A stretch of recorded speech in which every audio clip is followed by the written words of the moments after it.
Allah, Allah, Allah, Allah, Allah, Allah, ya Rasulullah.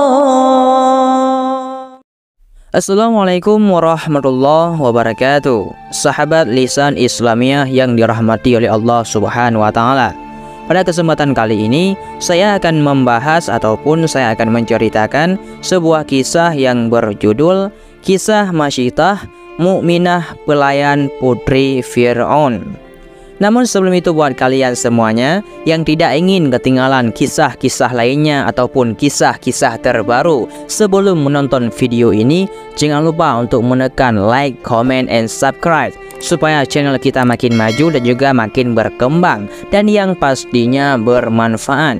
Dan juga buat kalian semuanya, sebelum menonton video ini nontonlah sampai habis, dikarenakan nanti ditakutkan akan terjadinya kesesatan. Kisahnya sebagai berikut, mari kita simak. Di era Nabi Musa alaihissalam, orang-orang beriman sangat takut memperlihatkan keimanannya. Kenapa? Dikarenakan Fir'aun sangatlah kejam dan sadis dalam menghukum pengikut agama yang dibawa sang utusan Allah. Alhasil, mereka para mukminin menyembunyikan sebisa mungkin keimanan mereka. Ialah Masyitah salah satunya. Sang wanita mukminah bekerja di istana Fir'aun sebagai seorang pelayan. Ia bertugas menjadi tukang sisir putri istana. Tak hanya Masyitah, seluruh keluarganya telah mengimani bahwasanya tiada Tuhan selain Allah. Mereka meyakini dan menjadi pengikut Nabi Allah Musa alaihissalam. Keimanan Masyitah tak pernah terbongkar meski bekerja di kandang macan. Putri Fir'aun yang dilayaninya pun tak pernah menyadari keimanannya. Bahkan ia diyakini sebagai jalan keislaman istri Fir'aun bernama Asiyah yang terkenal kesalihannya karena disebut Rasulullah SAW sebagai wanita utama penghuni surga. Namun sudah sunatullah bahwa seorang yang mengatakan beriman akan diuji keimanannya. Sebagaimana dalam Al-Quran Allah Subhanahu wa Ta'ala berfirman, apakah manusia itu mengira bahwa mereka dibiarkan saja mengatakan kami telah beriman sedang mereka tidak diuji lagi? Surah Al-Ankabut ayat kedua. Sunnatullah itu pun berlaku bagi Masyitah agar keimanannya terbukti dan menjadi salah satu hamba yang mulia di sisinya. Suatu hari, Masyitah tak sengaja menjatuhkan sisir dari tangannya. Spontan, ia menyebut asma Allah karena kaget. Allah, ujar Masyitah.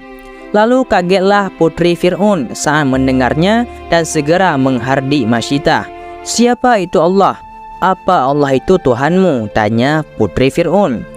Lalu bibir Masyitah keluh, tak mampu menjawabnya. Ia sangat takut dan yakin Fir'aun akan menghabisinya jika rahasianya terbongkar. Putri Fir'aun pun makin geram. Mengapa tak kau menjawab, wahai Masyitah? Apa kau punya Tuhan selain ayahku? Masyitah pun mengumpulkan keberaniannya. Lisan tak boleh berdusta akan keimanannya.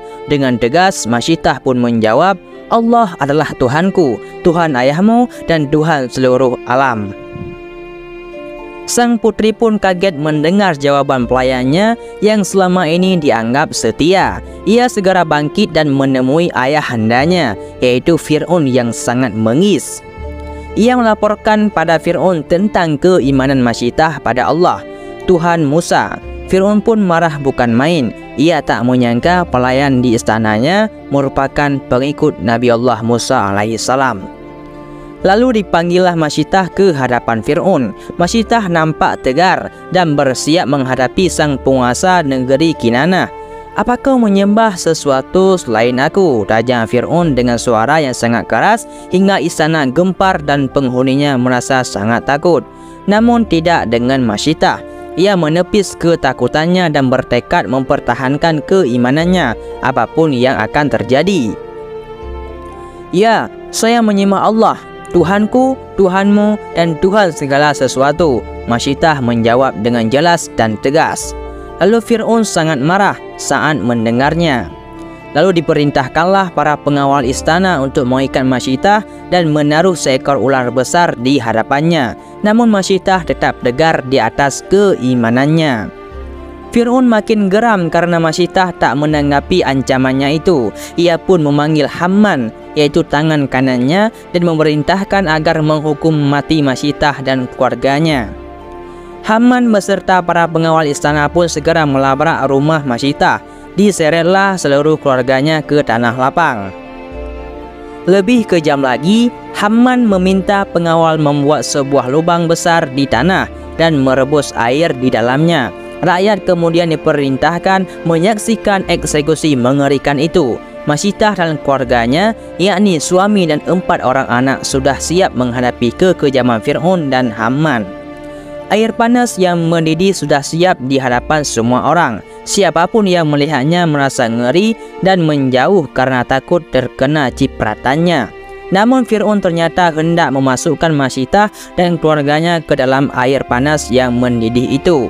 Sebelum dimasukkan ke dalam air yang amat sangat panas itu, Fir'aun bertanya kembali tentang keimanan mereka. Namun tanpa ragu Masyidah dan keluarganya menjawab lantang, Allah adalah Tuhanku, Tuhan Fir'aun, dan Tuhan seluruh alam.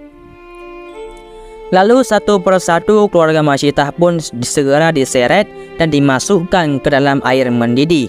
Pertama adalah suaminya, lalu anak-anaknya. Terakhir Masyidah lah yang mendapat giliran.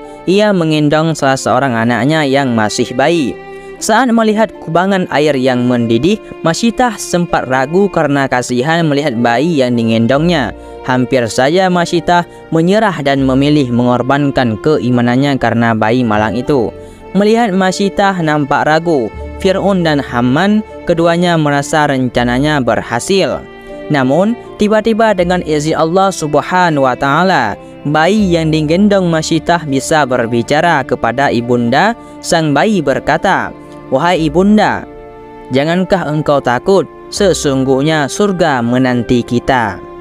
Keajaiban tersebut membuat keteguhan Masyidah kembali menggelora.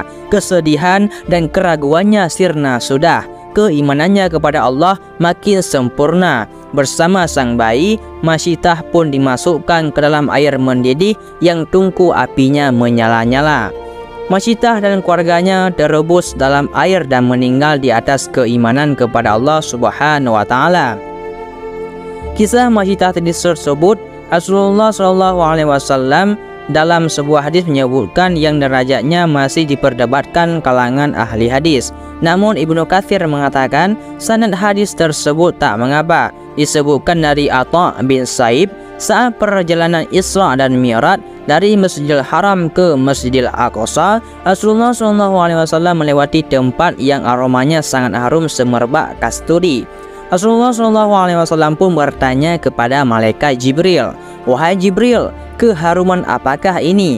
Jibril pun menjawab, "Ini adalah keharuman Masyidah, tukang sisir putri Fir'aun." Rasulullah SAW pun bertanya lagi kepada Jibril, "Apakah kelebihan Masyidah, wahai Jibril?"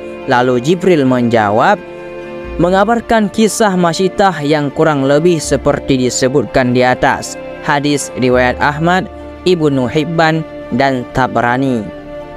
Jadi hanya inilah yang dapat saya sampaikan. Mudah-mudahan bermanfaat bagi kalian semuanya. Saya akhiri, wallahu alam bisawab. Assalamualaikum warahmatullahi wabarakatuh. Allah